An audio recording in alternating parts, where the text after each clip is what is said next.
Bande Konangai, il y a République démocratique du Congo, Congo RDC, na Yeli Soussou, pour na bino que capacité, il y a homme politique, tout court.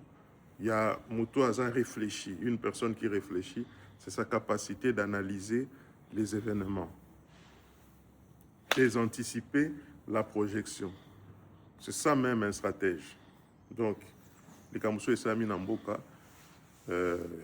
tout fait mon cours social et c'est un Moutou à réfléchir sur ça, puis après ça, au nini a la projection, puis maïmazo salima, na touti na histoire, puis bisikanini, toza kokende, nango. Le na olobana lingala poeza mambu, oeza na importance moko eza couche nyonso ya République démocratique du Congo fo alandango malamu. Bomoni lelo lobi bolandi liwa il y a un traître de la République. Ba service, ba document ils ont circulé na net, na réseaux sociaux. Bon, ça c'est sous réserve parce que je n'aime pas trop me prononcer. Ce qui source, il y a un document, ils appellent fiable.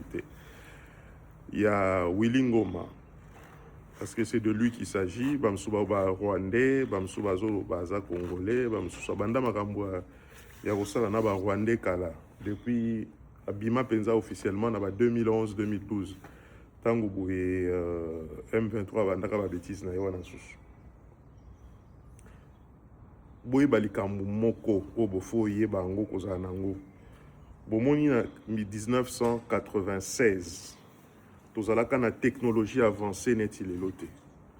Donc tango Bill Clinton na American Mineral Field AMF ba camarade na ye o ba tchaka 50 millions de dollars na mesa pour na ko soutenir Laurent Désiré Kabila pe ba utiliser Museveni na Kagame. Excusez-moi, tant que Babandi Bouzo Bawana, technologie ezalaka neti lelo te. Bazwaki ba TF1, ba CNN, ba RFI, ba La Voix de l'Amérique, ba chaîne nyonso oya minene wana bazwaka ngo pona ko sala o babengaka propagande, intoxication, manipulation. Zaïrois à l'époque. Donc, nyonso bakolobaka na presse wana Zaïrois andemi yango.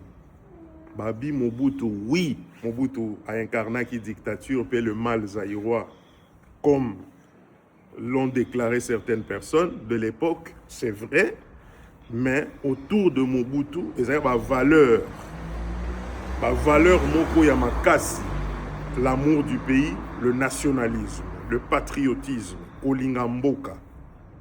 Donc, même pas un seul mètre carré du pays ne pouvait être occupé sous Mobutu. Kozo mona aulata ilambana ya basokoto akei na front. To moni yango plusieurs fois. Tango azana nou général, ay comme lieutenant général, ay comme président, pe tango akibitumba ya Chaba, ya Kolwezi.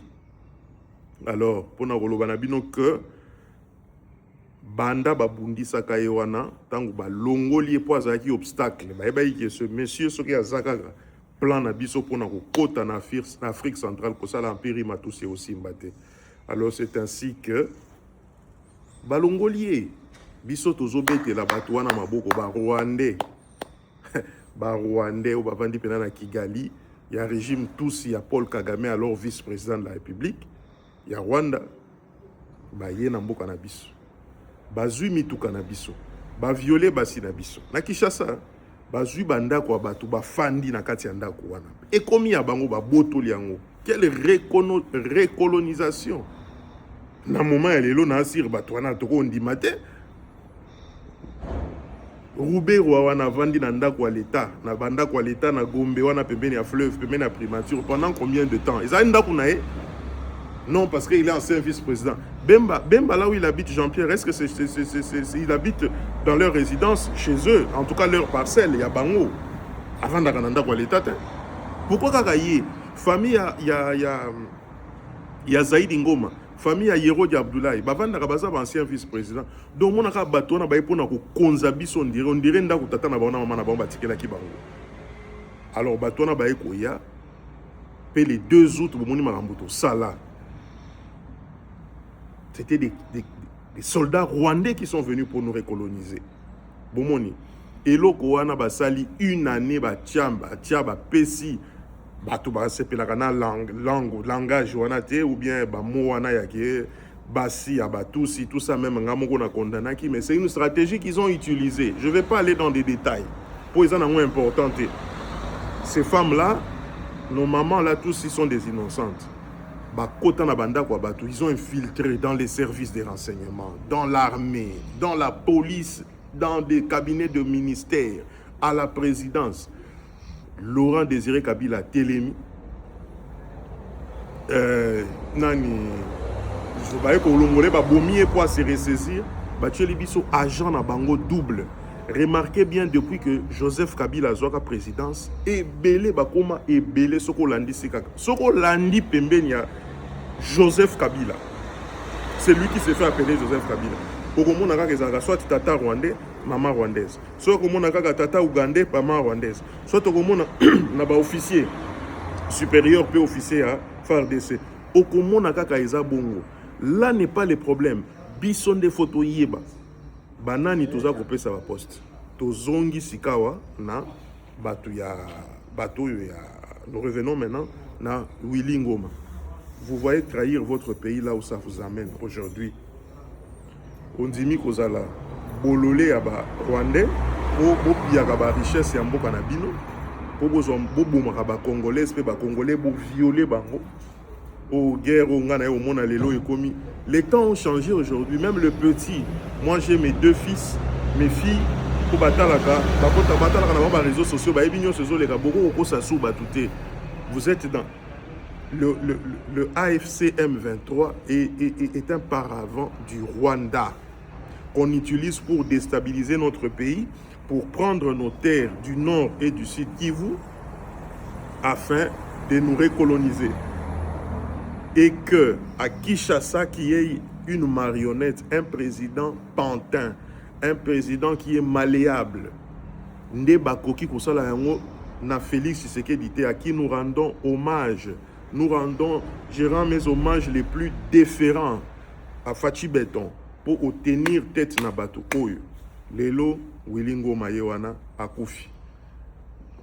Ezala babomie na drone. Ezala babomie na ba rwandais. Oyo babandi ko régler compte na bango likolo na ba congolais ou ba trahir. Là n'est pas le problème. Mais etikali Kanyuka soki Kanyuka Lawrence. Yé Corneille Nanga. Bissi Mwala qui est sûrement aussi un tout ce qui est venu habiter chez nous. Et tous les Congolais qui sont partis parce que un est tondi bino na motema, il faut Félix Alongwa. Boyebi lelo bobosa na lelo gomogo. To sambela kanzambe mingi pour le président Tshisekedi. Fléchissons toujours nos genoux et recommandons-les dans les mains de Dieu. Vous savez que si leur plan machiavélique réussissait, est-ce que vous savez où va se trouver ce pays-là? Nzamba batelier makamunyo so basali bango bazoko souhaiter ya kufa ale bamso na zona bazo basepelaka na liwa ya mutu te bakufa bango nyonso nde ba dirigeaka AFC M23 na bango nyonso bakufa penza ba drone wana soki ba drone soki beza ndenge nini na bakufa bango nyonso fait batika mboka na biso na kimia to tonga mboka na biso nde bonayo na loba nde bonayo na loba botalaka bino moko ba généraux chef à maison civile et chef à maison militaire à président de la République. Bah, en fonction, hein. Chef d'état-major général, ou un conseiller conseiller militaire, chef, il y a service à renseignement militaire. Boye, batunyo soana oye boyebi. Talaka banda ba kangi bango, botala ne makamwezo ko kembe. Donc, et ça j'admire toujours la stratégie du président. Ayebi na yeyo, ayebi na ye makamwezo salaye. Avant de azota la zose la ba preuve. On dit ba tche bango frère. Pour ceux qui bakanga qui excusez-moi bango avant. Et makambo belé tonga to ebate. Donc botika ko trahir mboka na bino. Yango wana na ba mikolo goya tant to ko la constitution à sika. Sotongi constitution à sika pour na ko protéger ba poste ya souveraineté. Et sengeli na biso to bandako la kisa bolingo mboka à partir ya primaire. Moi nazo kola na kolinga mboka. Moi nazo ba ke musala soda eza musala moko noble, musala moko ezo batela mboka. Ba valeur wana il faut tiseke dinde abanda ko implémenter yango na pour mandat ezo bandela à zéro. Nous recommençons à zéro et puis to bandi 7 14 pour tika penambogo na vitesse de croisière il y a développement. Donc pour na kosilisa biso ba congolais aussi tozui conscience dialogue oyo Jean-Marc Kabund azoya ko souler nango biso que il faut donc Kabund tu me dis que les traîtres, les Rwandais et les traîtres qui sont dans les M23 doivent venir autour d'une table pour qu'on parle, pour qu'ils réintègrent l'armée, la police, le gouvernement, la présidence, pour dans 5 ans, et Bandela Soubouzoba. En fait, c'est ça que tu nous dis. On n'est pas des cons. Tu nous trouves des cons ou quoi? Donc, Ndeyango Bonengana Loba, to sepeli makasi na onyo se comme la traître Yamboka. Plus jamais l'histoire na Wilingo Mabisiko Zali Kanyuka Soki Kanyuka Lowens Nanga Bissimo, tous les Katangais que j'ai vus sont partis là-bas au Bakosi Bango. Plus jamais l'histoire de l'AFDL ne se répétera en République démocratique du Congo. Botiango na mutu na bino poto yebi qui est patriote et qui ne l'est pas.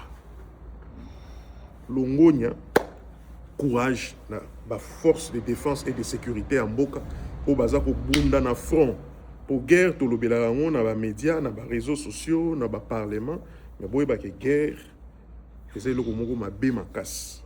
Alors tant bato bazo bunda pour na ko libérer ba territoire, pour na ko libérer ba entité où ils occupé, il faut tout bêter la kabango ma boka. N'oubliez pas la sémantique, c'est une agression. Quand une personne vient vous parler des rébellions internes, des causes internes de gouvernance, il y a Gaza porte-parole, il y a Rwandais, il y a Kagame, puis il y a Rouberois. Vous voyez que diplôme, ils ont malamu, pour battre beaucoup de monde dans le Congo. Ils ont un diplôme, ils ont tout. Ils ont un mutuna, ils ont foulou, ils ont masangande, ils ont un mutuna. Je ne remets jamais en cause l'instruction. Classe c'est ça malamu, université c'est malamu. Mais Mayele, Etienne Tshisekedi aloba que muto aza bête. Ata azui ba diplôme ya soki ndenge nini. Soki sans nae makila neza ya ba bête akotika la bête vine mobimba. Etienne Tshisekedi nda alobango. Dans l'un des procès, na évité cour ya sûreté de l'État ou na Sanef tang ba kanga bango na des années 80. Ngalou Lampandangila, il n'a pas fait de très grandes études. Intelligence innée. Maréchal Mobutu, qui peut contester que Mobutu a fait 32 ans au pouvoir, mais à cela qui n'a pas de diplôme, ce qui a une unité, basé belé, botika ko intimider, batuna ba diplôme na bino wana o bozora ndenge to yebi, professeur, nganaza maître tel, nganaza docteur. Arrêtez-moi avec ça. Qu'est-ce que vous avez fait avec le pays? Vous avez fait quoi de notre pays que vous ont légué les pertes d'indépendance? On a mutu bato bazolo makambo malonga ya buzo bate aye kuna na Belgique asalini Belgique oyebi Belgique makambo ebotela mboka wana bato bauta Belgique diaspora ya Belgique oyebi makambo ebotela mboka wana oyebi bien boyebi histoire mboka teka ko fetola ka mambanga boyebi ata histoire mboka. Les pères de l'indépendance, la plupart ont étudié ici, la plupart étaient venus rester ici. Président de la République Otozana Yewana Fachi Beton Bella toujours Belgique. Vous voulez dire quoi aux gens? Vous savez, mon amboka musu se bota batunenge boy bota na Zaïre, ba maître Nimi Maïdi Kangimbi, ba Kengo Wadondo. So boyebite bokanga kamino na bino. Nzamba batela bino. Merci beaucoup. Fachi Beton toujours.